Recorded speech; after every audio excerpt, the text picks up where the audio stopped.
Hare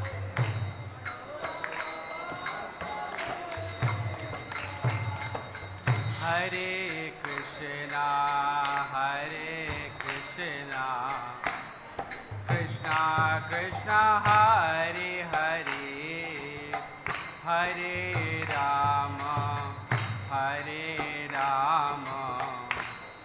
Rama Rama, Hare Hare, Hare.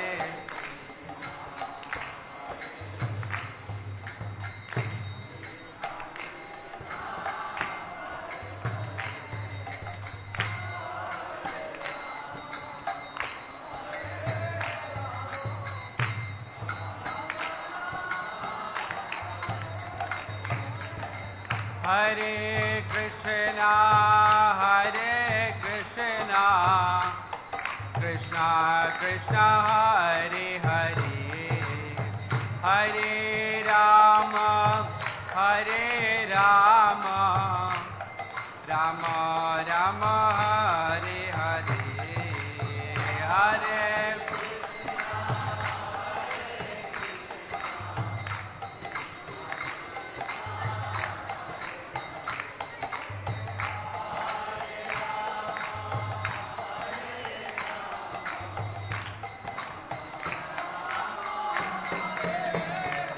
Sai Gaura Hari Bol, Hari Bol, Hari Bol, Hari Bol, Sai Gaura Hari Bol.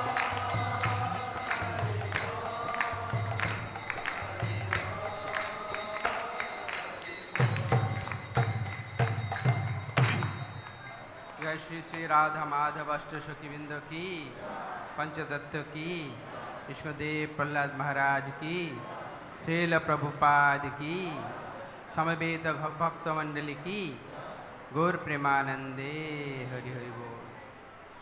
ओम अज्ञानतिमिरान्धस्य ज्ञानाञ्जनशलाकया चक्षुरुन्मीलितं येन तस्मै श्रीगुरवे नमः। श्री चैतन्य मनः विश्वं स्थापितं येन भूतले स्वयं रूपं कदा मह्यं ददाति सपदान्तिकं। वन्देऽहं श्रीगुरो श्रीयुतपदकमलं श्रीगुरुन् वैष्णवांश्च श्रीरूपं साग्रजातं सहगणा रघुनाथान्वितं तं सजीवं स्वाद्वैतं सावधूतं परिजनसहितं कृष्णचैतन्यदेवं श्रीराधाकृष्णपादान् सहगणा ललिता श्रीविशाखान्वितांश्च नमयं विष्णुपादाय कृष्णप्रेष्ठाय भूतले श्रीमते जयपताका स्वामिनीति नामिने। नमो आचार्यपादाय निताय कृपाप्रदायिने गौरकथा दामोदाय नगरग्रामतारिणे। नमयं विष्णुपादाय कृष्णप्रेष्ठाय भूतले श्रीमते भक्तिवेदान्त स्वामिनीति नामिने। नमस्ते सरस्वती देवे गौरवाणी प्रचारिणे निर्विशेष शून्यवादी पाश्चात्यदेशतारिणे। हे कृष्ण करुणा सिंधु दीनबंधु जगत्पते गोपेश गोपिका कांत राधा कांत नमस्तुते। तप्त कांचन गौरांगी राधे वृंदावनेश्वरी विश्वभानुसुते देवी प्रणमामि हरिप्रिये। नमो महावदन्नाय कृष्ण प्रेम प्रदायते कृष्णाय कृष्ण चैतन्य नाम्ने गौरतिशे नमः। बिन्दावै तुलसीदेव्यै प्रियावै केशवश्च विष्णुभक्ति पदे देवी सत्यवत्यै नमो नमः। वंशाकल्पतरुभ्यश्च कृपा सिन्धुभ्येव च पतितानां पावनेभ्यो वैष्णवेभ्यो नमो नमः। जय श्री कृष्ण चैतन्य प्रभु नित्यानंद श्री अद्वैत गदाधर शिवशादि गौरभक्तवृंद। हरे कृष्णा कृष्णा कृष्णा हरे हरे, हरे राम राम राम हरे हरे। ओम नमो भगवते वासुदेवाय। ओम नमो भगवते वासुदेवाय। ओम नमो भगवते वासुदेवाय। नारायणं नमस्कृतं नरं चैव नरोत्तमं देवीं सरस्वतीं व्यासं ततो जयमुदीरयेत्। नष्टप्रायेषु अभद्रेषु नित्यं भागवत सेवया, भागवते उत्तम श्लोके भक्तिर्भवति नैष्टिकी। मुखं करोति वाचालं पंगुं लंघयति गिरिं, यत्कृपातमहं वन्दे श्रीगुरुदीनतारिणं परमानंद माधवम श्री चैतन्य ईश्वरम। हरे कृष्ण। तो आज के আমরা শ্রীমদ্ ভাগবতম তৃতীয় স্কন্ধ 19 অধ্যায় শ্লোক নাম্বার 28 এবং 29। তো 28 নম্বর শ্লোক লেখা আছে বোর্ডে, তো 28 আমরা পড়ি একসাথে, তারপরে 19 নম্বর শ্লোক আমি একা পড়ব। আমি বলবো, আমার পরপর আপনারা বলবেন। जम जुगिन जुग समाधिनारहो ध्ययन्ति लिंगात् असत मुमुक्षया तस्यैष दैत्य ऋषभ प्रदाहत मुखं प्रपश्यं तनुमुत् उषसर्यः जम जोगिन जोग समाधिनारहो ध्ययन्त लिंगात् असत मुमुक्षया तस्यैष दैत्य ऋषभ पदाहत मुखं प्रसन्नं तनुं मुत्ससर्जः जम जोगिन जोग समाधिनारहो ध्ययन्ति लिंगात् असत मुमुक्षया तस्यैष दैत्य ऋषभ पदाहत मुखं प्रसन्नं तनुमुत्ससर्जः।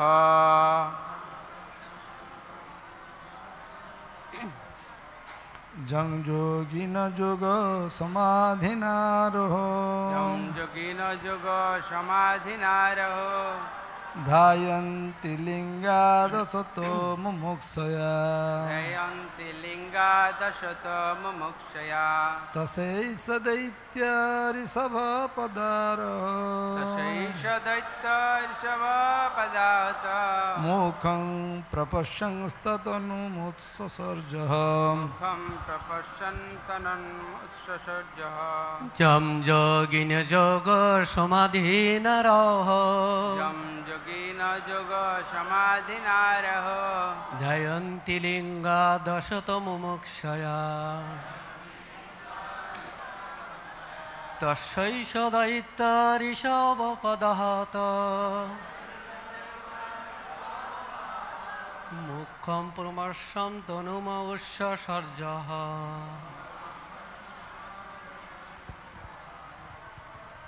माताजी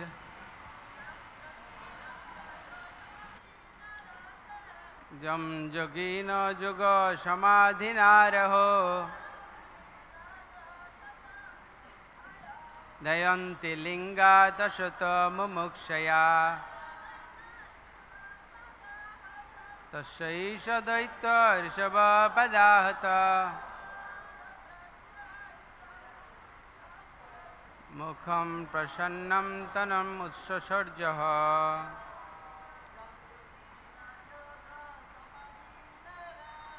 जं जोगिन जोग समाधिनारहो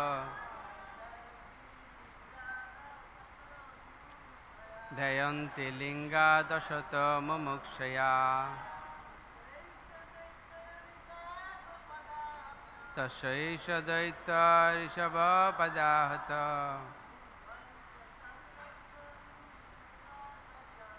মুখম প্রপশ্যন্তনু মুমসর্যঃ।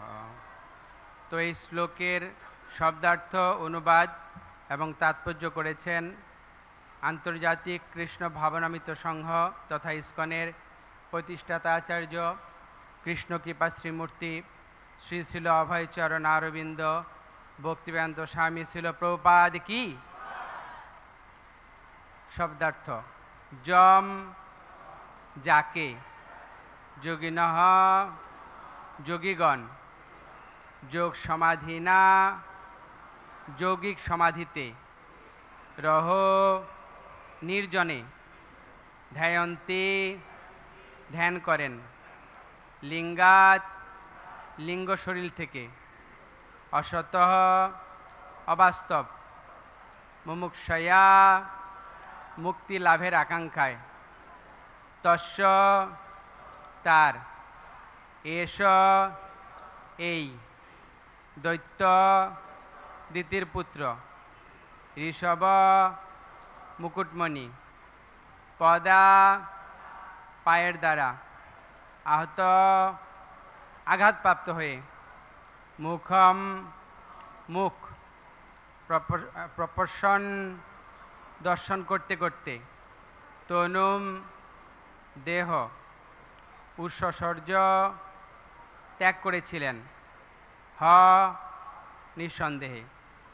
অনুবাদ: ব্রহ্মা বলতে লাগলেন, যোগীরা নির্জন স্থানে যোগ সমাধির দ্বারা অনিত্য জড়লিঙ্গ শরীরের বন্ধন থেকে মুক্ত হওয়ার আকাঙ্ক্ষায় যে শ্রীপাদপদ্মের ধ্যান করেন, সেই পায়ের দ্বারা আহত হয়ে দৈত্যশ্রেষ্ঠ তার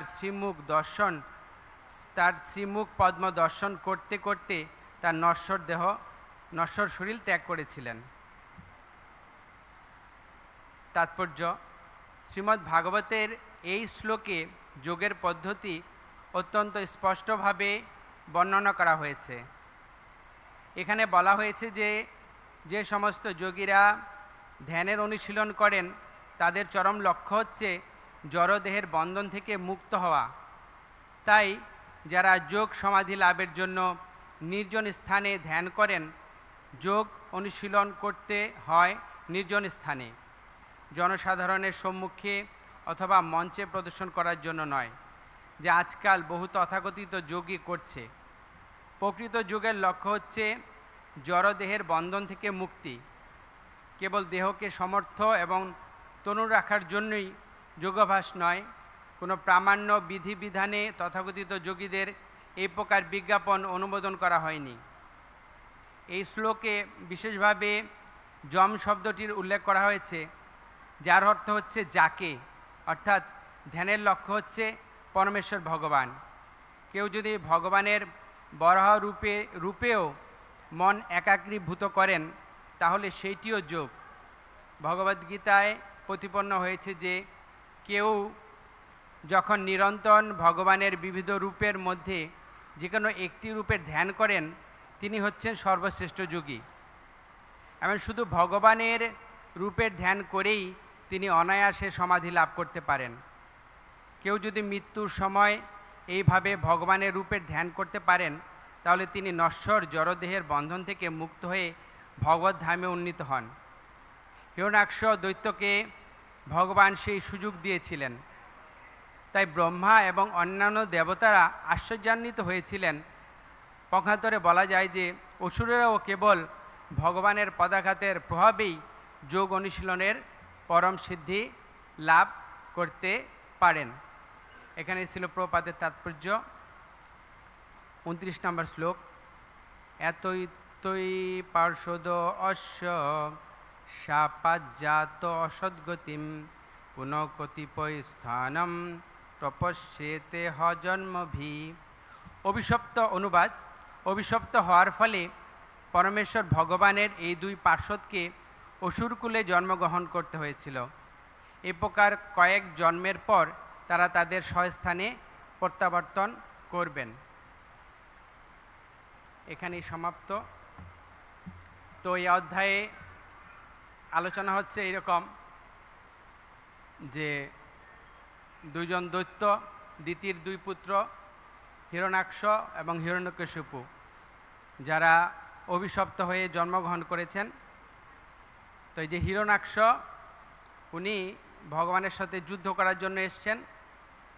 উনি সেই সমুদ্রে ঝাঁপ দিয়েছেন এবং পৃথিবীকে সমুদ্রে নিমজ্জন করেছেন। তখন ভগবানের কাছে প্রার্থনা করাতে ব্রহ্মা ভগবান বরাহ রূপে এসে এই পৃথিবীকে যথাস্থানে রেখেছেন এবং এই হিরণ্যাক্ষকে বধ করেছেন। তো আজকের শ্লোকের অনুবাদে যখন আমি পড়ছিলাম, বলছে যে যোগীরা যোগ সমাধির দ্বারা, মানে নির্জন স্থানে যোগ সমাধির দ্বারা তাদের যে জড় শরীর আছে, এই শরীরের বন্ধন থেকে মুক্ত হওয়ার জন্য ভগবানের পাদপদ্মের ধ্যান করে থাকেন। তার মানে হচ্ছে যতক্ষণ পর্যন্ত আমাদের এই জড় শরীরের ধারণা থাকবে ততক্ষণ পর্যন্ত আমরা ভগবানের পাদপদ্ম স্মরণ করতে পারবো না বা ভগবানের কাছে যেতে পারবো না, অথবা ভগবানের কৃপা না হলে সেটা সম্ভব না। পরের লাইনে বলছে যে যোগীরা এত কষ্ট করে যেটা পাচ্ছে না, সে অসুর, সেই হিরণ্যাক্ষ, সে ভগবানের পদাঘাতের দ্বারা আহত হয়ে ভগবানের মুখমণ্ডল দর্শন করতে করতে সে দেহ ত্যাগ করেছিল। আমার মনে হয়েছিল যে হরিদাস ঠাকুরের কথা, যে হরিদাস ঠাকুর মহাপ্রভুকে বলছিল যে তোমার এই চরণ যুগল, এখানে চরণের কথা বলা হয়েছে, যে তোমার চরণ যুগল আমি আমার হৃদয়ে স্থাপন করব, আর আমি আমার চোখ দিয়ে তোমার মুখমণ্ডল দর্শন করব, আর মুখ দিয়ে তোমার নাম উচ্চারণ করতে করতে আমি এই দেহ ত্যাগ করব। অথবা বিষ্ণুদেবের কথা, বিষ্ণুদেব যেমন বলেছিল যে আমি তোমার মুখমণ্ডল দর্শন করতে করতে দেহ রাখব। তো তারা তো শুদ্ধ ভক্ত। দেখা গেছে একজন অসুর, সে অসুর হয়েও ভগবানের বিরুদ্ধাচরণ করেও সে একই গতি লাভ করেছে। তো আমরা এখানে শিক্ষা পাই যে যে অসুর আমরা বলছি সে কোনো সাধারণ অসুর না, ভগবানের একজন পার্ষদ। তো এখানে শ্লোকে তাৎপর্য প্রপাত যোগের কথা বলা হয়েছে। যোগ মানে কি? ভগবদ গীতায় ভগবান কৃষ্ণ বলেছেন যে কে শ্রেষ্ঠ যোগী। যোগীদের, কারণ আমাদের বিভিন্ন যোগী আছে, আমরা যারা ভক্তি, আমাদেরও যোগী বলা হয়, ভক্তি যোগী, আমরা হচ্ছি ভক্তি যোগী। অষ্টাঙ্গ যোগী আছে, এরকম অনেক রকম যোগী আছে। তো কে শ্রেষ্ঠ যোগী? তো কৃষ্ণ বলছেন ভগবদ গীতায়, অনাশ্রিত কর্মফলম কার্যম কর্ম করতি য সসন্ন্যাসী চ যোগী চ ন নিরগ্নির্ণ চাক্রিয়। অর্থাৎ যিনি কোনো যজ্ঞাদি কর্মত্যাগ করেছেন, মানে যজ্ঞটজ্ঞ করছে না, মানে দেহ চেষ্টা, কোনো কাজ কাম কিছু করছে না, কোনো সেবা করছে না, তাকে যোগী বা সন্ন্যাসী বলা হচ্ছে না। কৃষ্ণ বলছে না কে যোগী বা সন্ন্যাসী?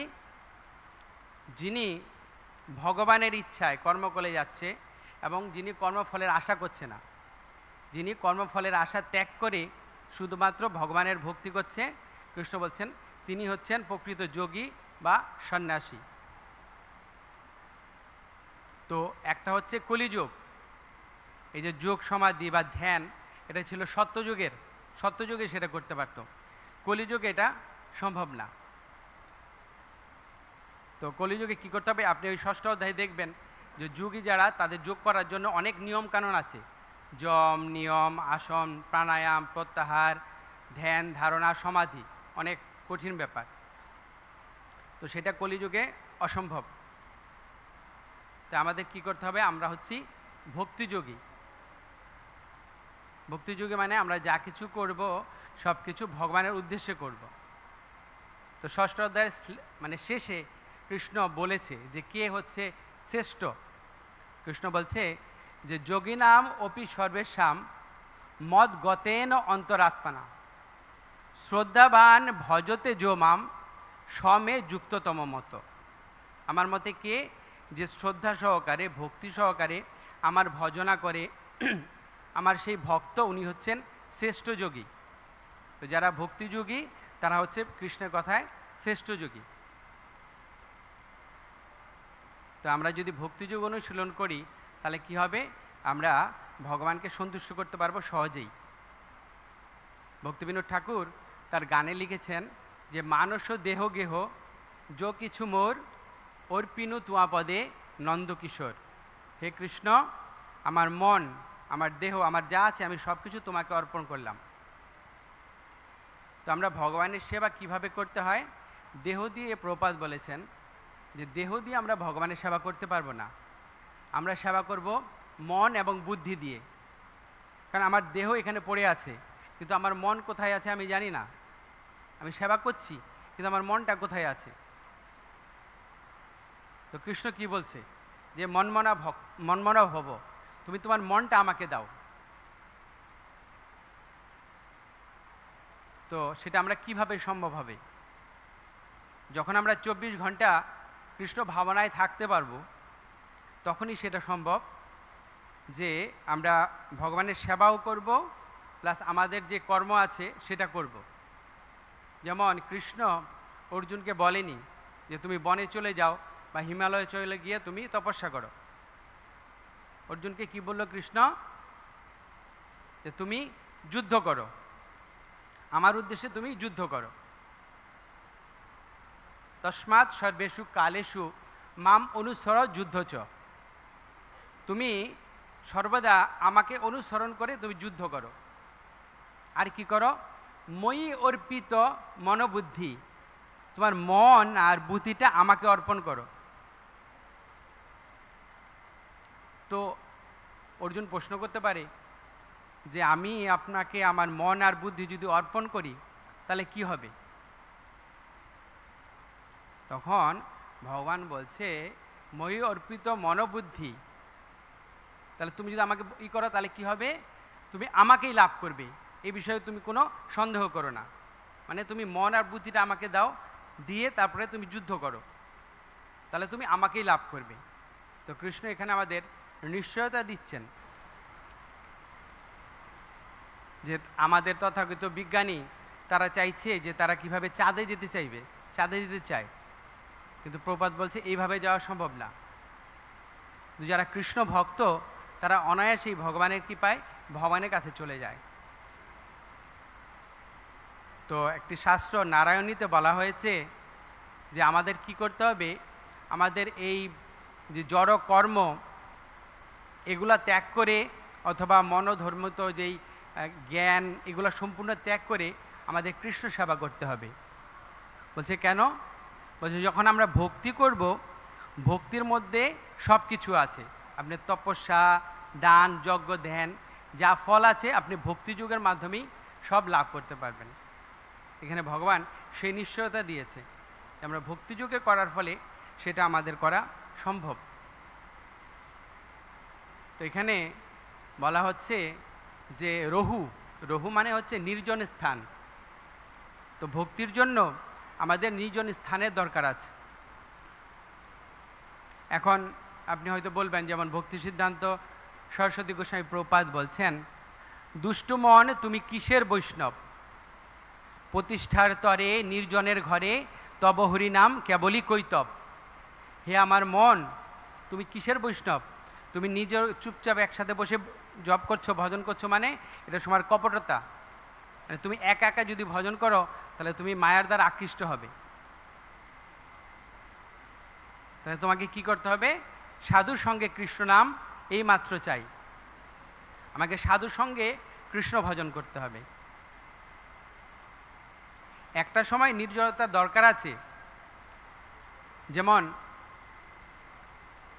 আমরা দেখতে পাই কখনো কখনো ভক্তরাও নির্জনতা পছন্দ করে। একটা হচ্ছে যে আমি বনে চলে গেলাম, বনে গিয়ে শুধু তপস্যা করছি, এটা। আরেকটা হচ্ছে আমি ভক্তদের মাঝে আছি, ওইটার মধ্যেই দিনে কিছু একটা সময় আমার শুধু ভগবানের সাথে আমার শুধু যোগাযোগ থাকবে। মানে দেখবেন অনেক ভক্ত আসে মন্দিরে, তারা এসে অনেকক্ষণ ধরে ভগবানের সামনে প্রার্থনা করছে, অনেকক্ষণ ধরে ধ্যান করছে। প্রার্থনা করছে। তো ওই সময় দেখবেন উনি ভগবানের সাথে আকুলভাবে প্রার্থনা করছে ভগবানের কাছে।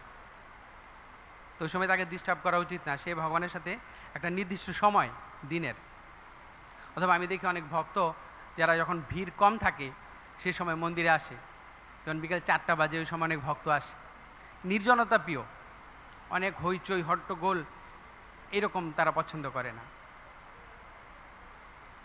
এখন প্রশ্ন হচ্ছে নির্জনতা মানে কি? বলা হচ্ছে, একবার বলা হচ্ছে যে দুষ্ট মন তুমি কিসের বৈষ্ণব, আরেকবার বলা হচ্ছে না আমরা ভক্ত সঙ্গে থাকবো। তো ভক্ত সঙ্গে থাকলে তো কথাবার্তা হবে। অর্থাৎ নির্জনতা মানে হচ্ছে কলিযুগে যে যেখানে জড় উৎপাত নেই, যেখানে জড় জগতে কোনো উৎপাত করে না, সেই স্থানকে বলা হচ্ছে নির্জনতা, অর্থাৎ সাধু সঙ্গ। যখন আমি সাধু সঙ্গে থাকবো সেটা হচ্ছে নির্জনতা।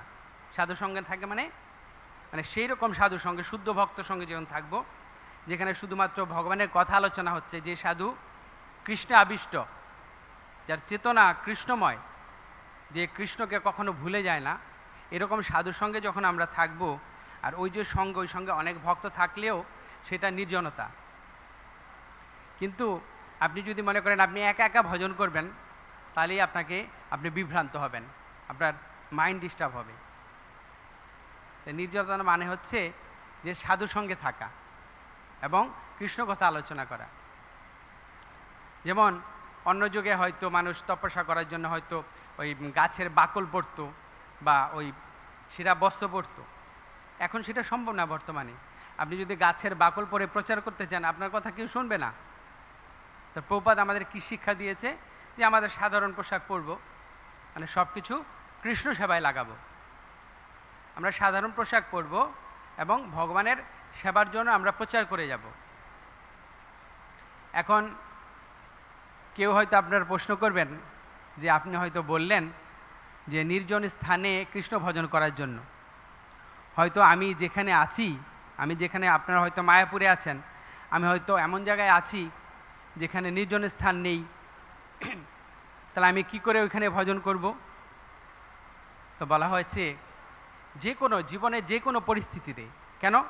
কারণ আমরা আমাদের কর্ম অনুযায়ী আমরা ফল ভোগ করছি। জীবনের যে কোনো পরিস্থিতিতেই থাকুন, আপনাকে মনে রাখতে হবে যে মৃত্যুর সময় আপনাকে কৃষ্ণকে স্মরণ করতে হবে। তো ওই জন্য আপনার পরিবেশ যেরকমই থাকুক, ওই পরিবেশের মধ্যেই আপনি চাইবেন কৃষ্ণকে স্মরণ করার জন্য। আমি দেখছিলাম জন্মাষ্টমীর দিন গুরু মহারাজ যখন এসেছিল এখানে, তো গুরু মহারাজ এত ভিড় তখন ছিল, প্রচণ্ড লাইট, অনেক লাইট ছিল, ক্যামেরা ছিল, অনেক শব্দ হচ্ছিল, কিন্তু গুরু মহারাজের শারীরিক এত সমস্যা সত্ত্বেও গুরু মহারাজ ক্লিক জব করছিল। এই যে এত লাইট, এত সমস্যা, তার দ্বারা উনি বিচলিত না, উনি জব করে যাচ্ছে। তার মানে কি? এত ভিড়ের মধ্যেও উনি নির্জন আছে। আপনি যদি চান আপনার মনকে ওইভাবে রাখতে, অনেক ভিড়ের মধ্যেও আপনার মনকে ওইখানে নিবিষ্ট করতে পারবেন। যেমন শিল প্রভুপাদ নির্জনতা পছন্দ করতেন। প্রভুপাদ যখন অনুবাদ করতেন, তখন হয়তো কখনো মায়াপুরে বা কোথাও হয়তো কেউ নাক ডাকছে, প্রভুপাদের এটা ডিস্টার্ব হচ্ছে, এই বন্ধ করো, কে নাক ডাকছে, অথবা বাতাস হচ্ছে, দরজা জানালা শব্দ হচ্ছে, প্রভুপাদ বলছে আমি ট্রান্সলেট করতে পারছি না। কিন্তু কেউ হয়তো টাইপরাইটারে টাইপ করছে, প্রভুপাদ যেটা লিখছে ওটাতে প্রভুপাদের ডিস্টার্ব হচ্ছে না। তার মানে কি? যেটা কৃষ্ণের অনুকূল, ওই শব্দটা ভক্তকে ডিস্টার্ব করবে না। এখানে বলা হয়েছে যোগীদের কথা বলা হয়েছে, যে যোগীরা কিভাবে ভগবানের ধ্যান করেন।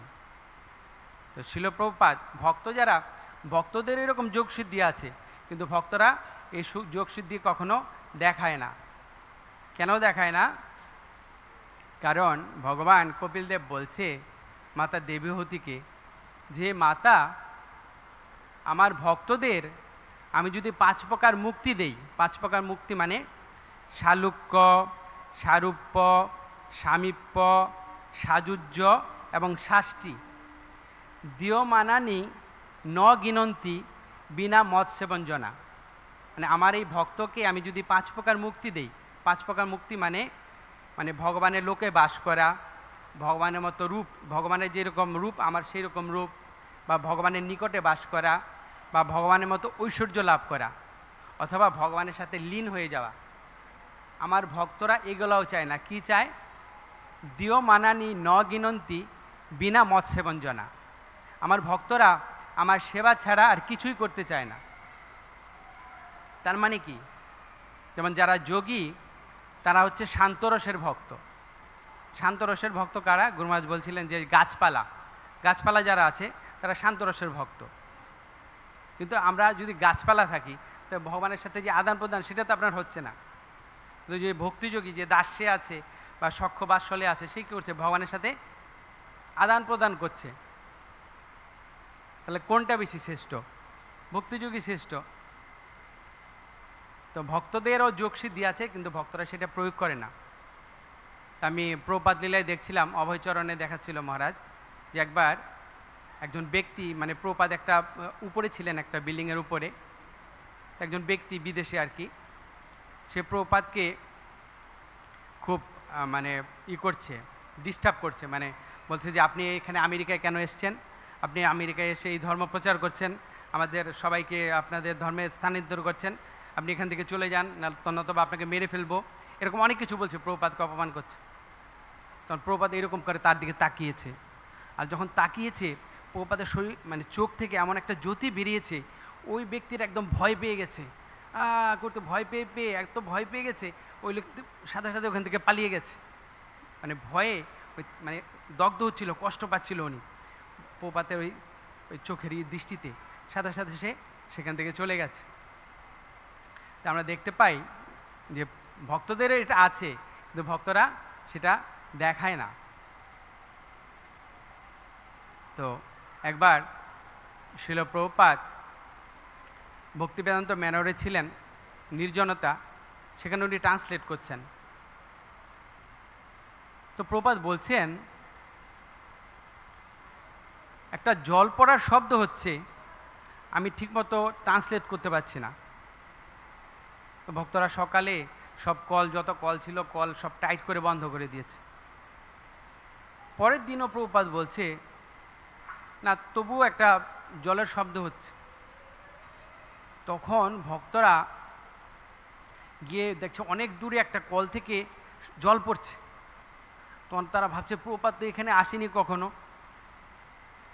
আর ওইখান থেকে শব্দ শোনারও কথা না, কিন্তু প্রভুপাদ কি করে বুঝতে পারলো যে এখানে জল পড়ছে? তো এর মানে হচ্ছে যে একজন যারা ভক্ত তারাও যোগী, কিন্তু তারা সেটা দেখায় না। তো নির্জন স্থান মানে কি? যে নির্জন স্থান হলো একাকী। তো বলছে একাকী আমার নাহি পায় বল হরিনাম সংকীর্তনে। যেমন আমরা এখানে জপ করি মঙ্গল আরতির পর, তা আমরা পঞ্চতত্ত্ব মন্দিরে ওইখানে উপরটায় জপ করি।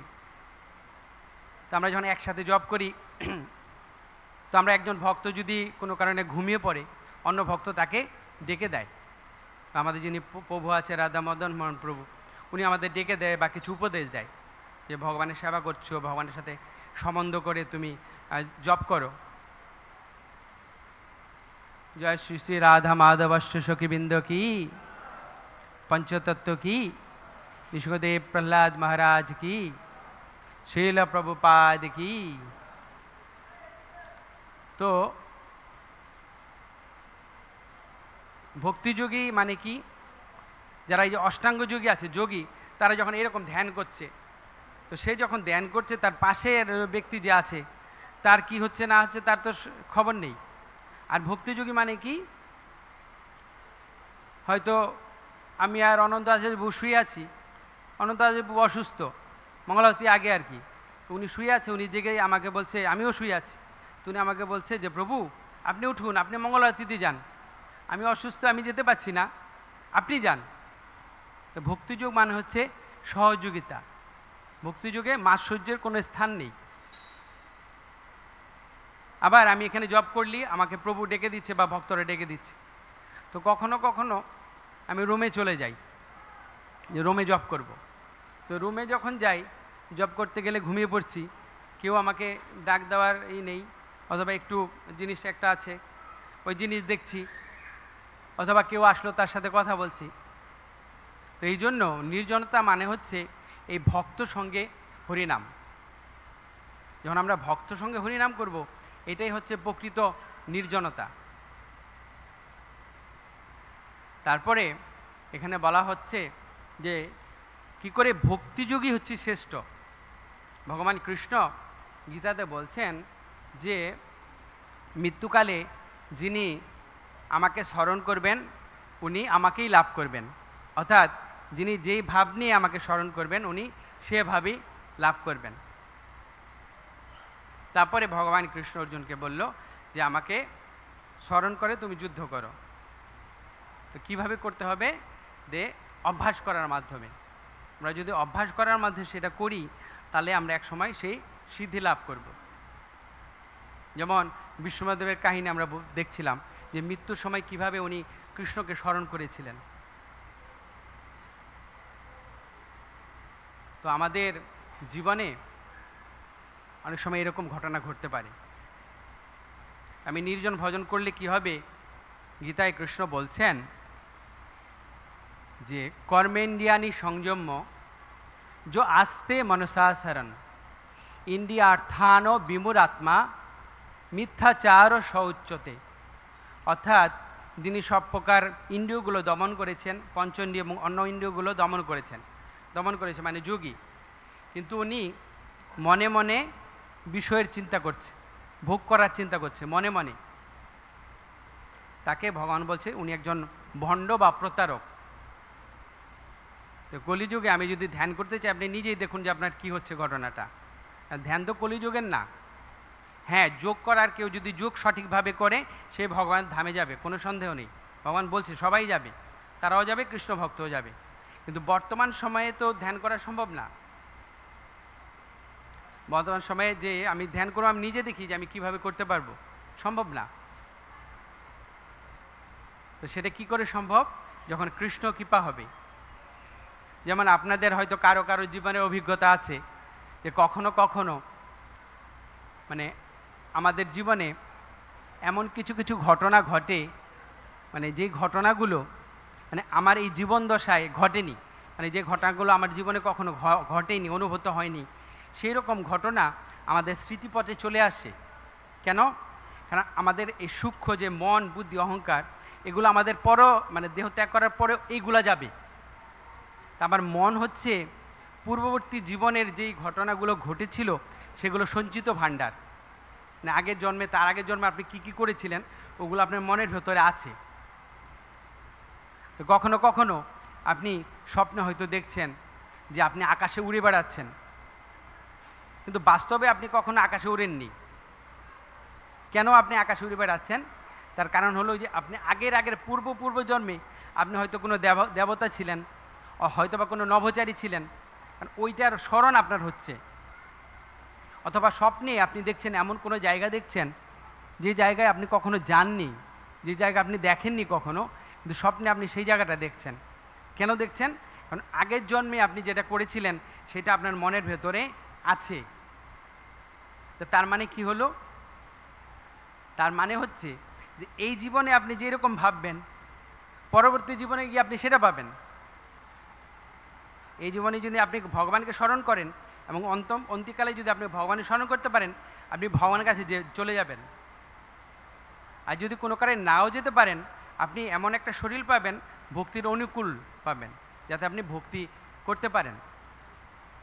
এই জন্য আমাদের কি করতে হবে? সবসময় এই চিন্তা রাখতে হবে। আচ্ছা, এখন আমরা আসছি যে ধ্যান। ধ্যান মানে কি? ধ্যান মানে হচ্ছে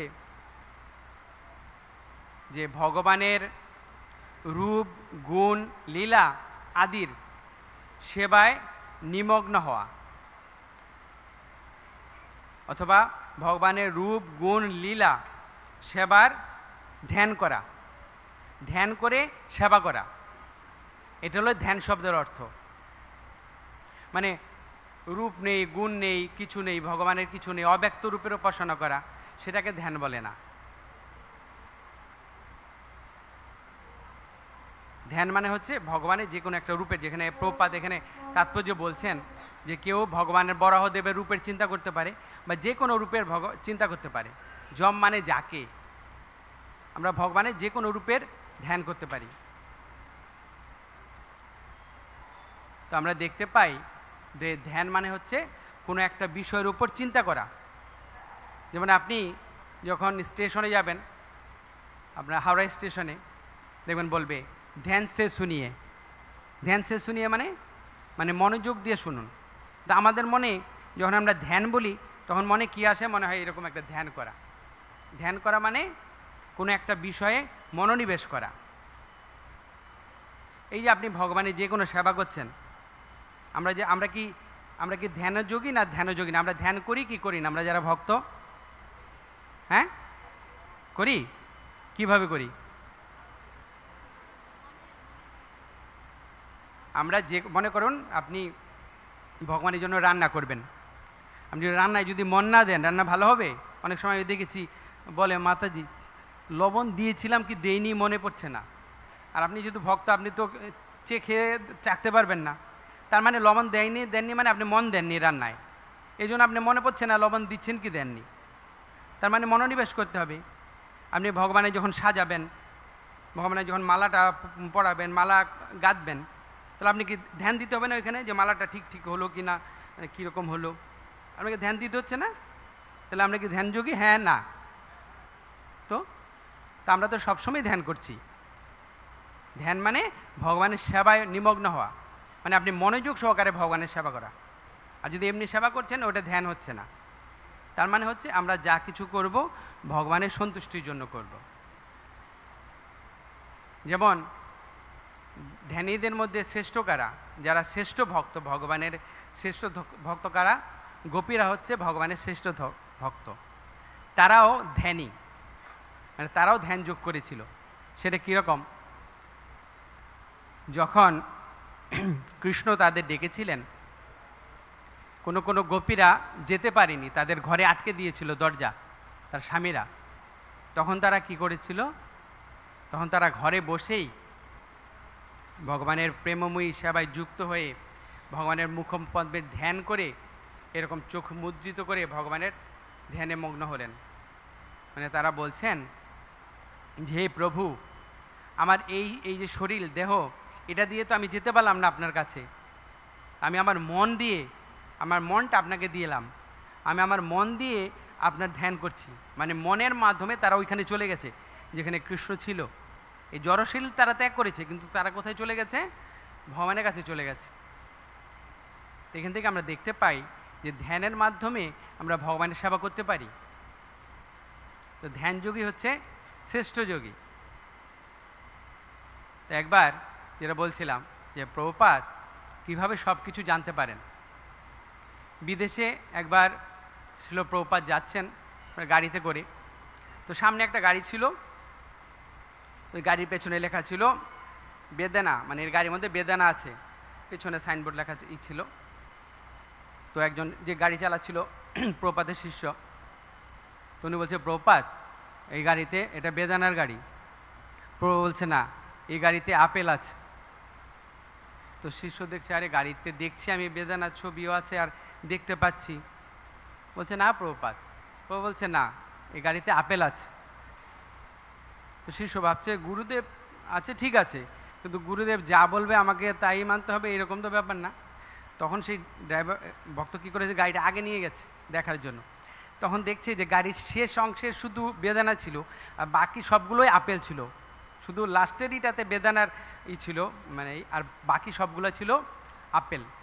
তখন উনি একবার আপেলটা দেখছে আর একবার প্রভুপাদকে দেখছে, যে প্রভুপাদ পেছন থেকে কি করে বুঝলো যে সামনের সবগুলো আপেল আছে। তো ভাবছে যে বাপরে, প্রভুপাদ কে?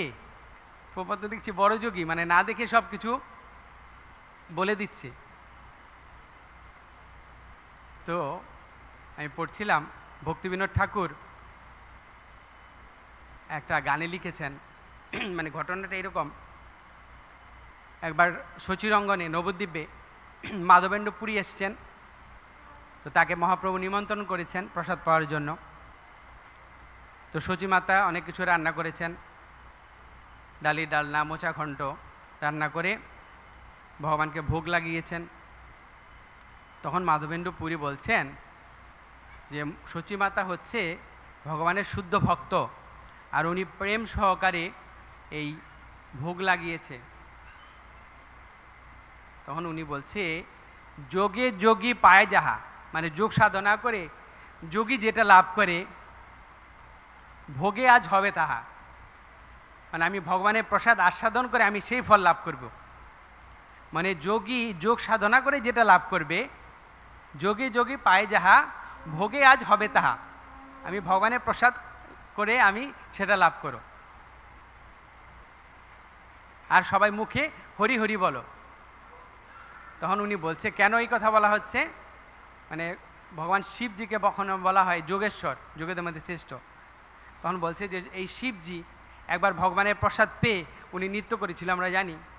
তো এখানে বলা হচ্ছে যে শুধুমাত্র যারা ভক্তিযোগী তারা শুধুমাত্র প্রসাদ, ভগবানের প্রসাদ পেয়েই সে একই ফল লাভ করতে পারে। যোগী যোগী পায় যাহা ভোগে আজ হবে তাহা। তো যারা ভগবানের ভক্ত তারা এগুলো চায় না। যেমন ভাগবতে বলা হয়েছে, পিতু মহারাজ বলছেন ভগবানকে, হে প্রভু আমি আপনার কাছে মুক্তি চাই না। কেন মুক্তি চাও না?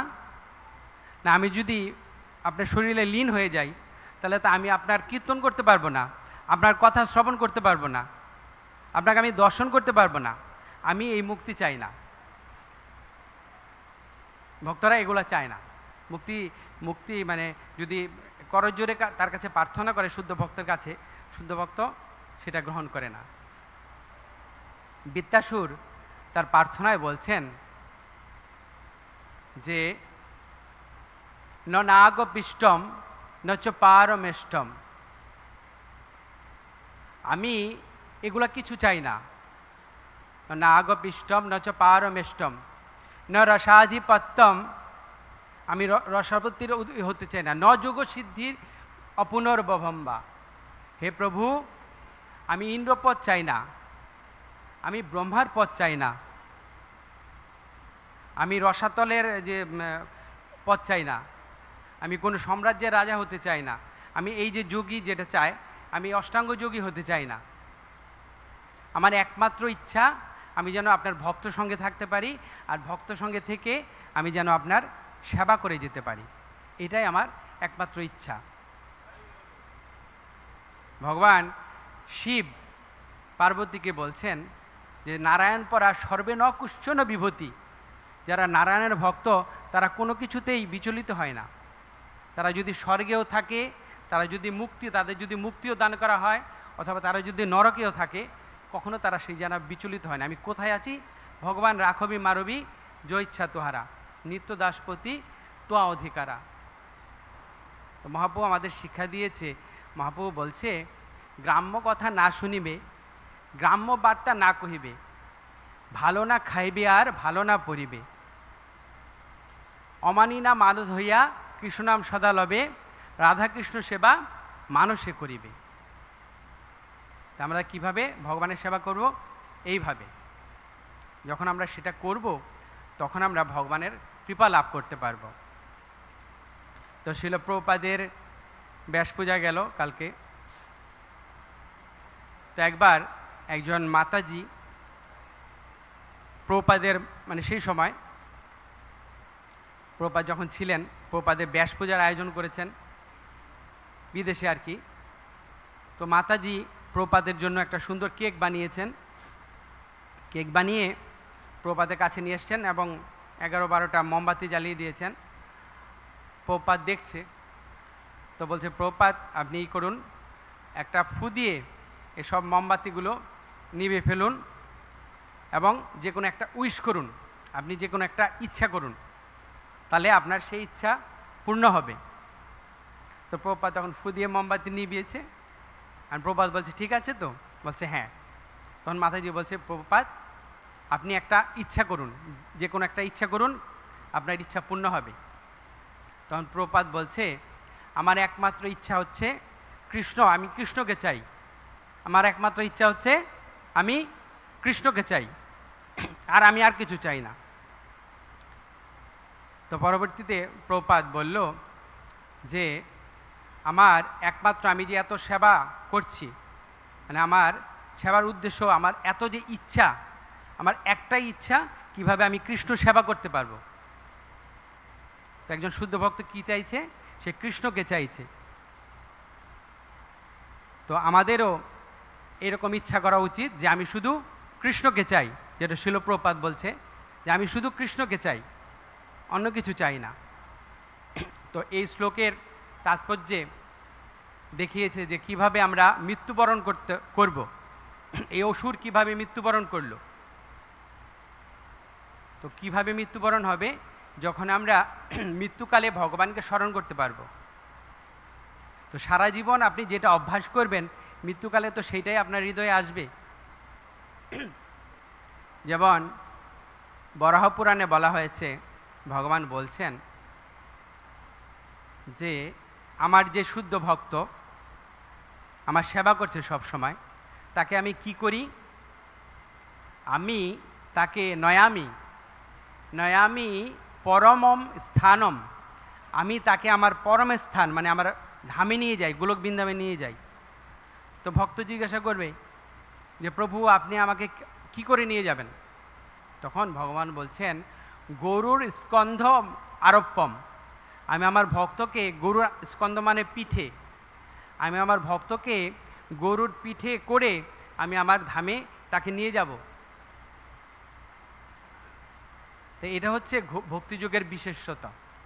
যারা ভক্তিযুগ করবে, ভগবান কি বলছে যে আমি, মানে বরাহ পুরাণে বলা হয়েছে, এখানে বরাহদেবের লীলা বলা হয়েছে, বরাহ পুরাণে ভগবান বলছেন। এখন হয়তো কেউ প্রশ্ন করতে পারে যে কোনো ভক্ত হয়তো মৃত্যুর সময় ভগবানকে স্মরণ করতে পারলো না। আমরা এরকম দেখা যায় অনেক ভক্ত যে হয়তো সে কোমায় চলে গেছে, বা যে সময় সে দেহ রাখলো সে তখন সেই সময় সে ভগবানকে স্মরণ করতে পারলো না, তো তার কি গতি হবে? ভগবান তো বললো যে মৃত্যুর সময় আমাকে স্মরণ করবে তাকে আমি নিয়ে যাব। ঠিক এই বরাহ পুরাণেই বলা হয়েছে, ভগবান বলছে যে আমার ভক্ত যদি মৃত্যুর সময় আমাকে স্মরণ করতে না পারে, আমি এসে আমার ভক্তকে স্মরণ করিয়ে দেব। এখন এটা শুনে তো আমাদের ভালো লাগছে না? শর্ত আছে, সেটা হলো আমাকে সেই রকম ভক্ত হতে হবে, মানে সেরকম শুদ্ধ ভক্ত হতে হবে, যে শুদ্ধ ভক্তকে যে 24 ঘন্টা কৃষ্ণ স্মরণ করে, যে কৃষ্ণকে কখনো ভুলে যায় না, যে কৃষ্ণকে কখনো ভুলে যায় না, সে কি করতে পারে? তাকে ভগবান মৃত্যুর সময় দর্শন দান করবেন।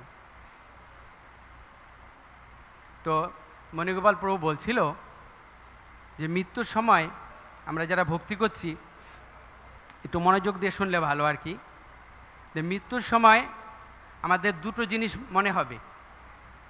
একটা হচ্ছে আমরা যাকে বেশি ভালোবাসি তার কথা মনে হবে, আর একটা হচ্ছে আমরা যাকে বেশি ঘৃণা করি তার কথা মনে হবে মৃত্যুর সময়। সুতরাং একটু আমাদের ভাবতে হবে যে আমরা যদি জড়জগতে কাউকে বেশি ভালোবাসি তাহলে সেই সময় কৃষ্ণের কথা মনে হবে না, অথবা কাউকে যদি বেশি ঘৃণা করি, রাগ মানে করতে কারোর প্রতি আমরা বেশি আমাকে এরকম করেছো, তাহলে কিন্তু মৃত্যুর সময় আমাকে তার কথা মনে হবে। তাহলে আমাদের এই জড়জগতে আমাদের নিউট্রাল থাকতে হবে, মানে কারোর প্রতি বেশি আসক্ত হওয়া যাবে না, কারোর প্রতি বেশি বিরক্ত হওয়া যাবে না, আর বেশি আসক্ত হতে হবে কৃষ্ণের প্রতি। কৃষ্ণের প্রতি যদি আমি বেশি আসক্ত হই তাহলে আমার কি হবে? মৃত্যুর সময় আমার কৃষ্ণের কথা মনে হবে। যেমন পরীক্ষিত মহারাজ, উনি যখন জানতে পেরেছিলেন যে আর 7 দিন পরে মৃত্যু হবে, তখন বিভিন্ন ব্যক্তিরা তাকে বিভিন্ন পরামর্শ দিয়েছিলেন। কেউ বলছিল যে আপনি এই যোগ অভ্যাস করুন, আপনি ভগবানের ধ্যান করুন, আপনি ভগবানকে লাভ করবেন। পরীক্ষিত মহারাজ কি বললেন?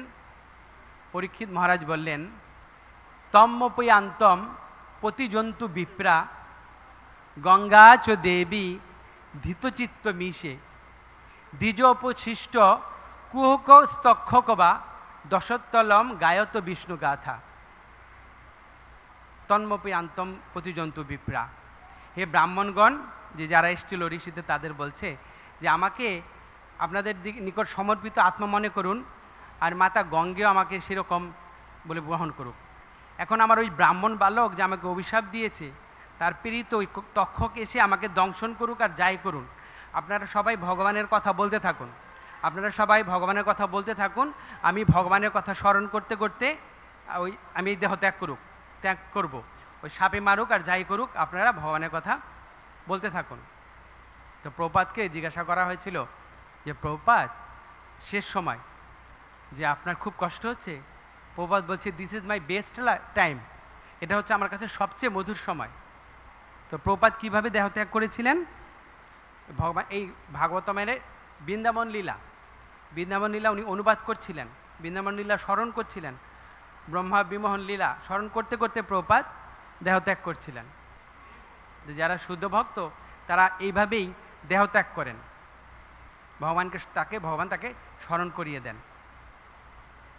তো সময় তো প্রায় শেষ।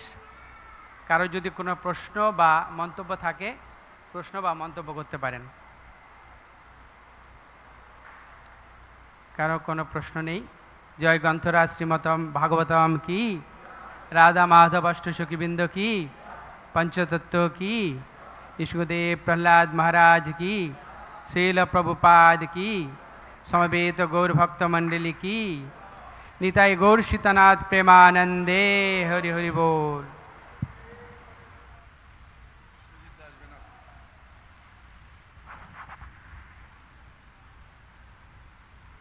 जय अमल पुराण श्रीमद् भागवतम की, वैश्वानंद सुखदेव गोस्वामी की।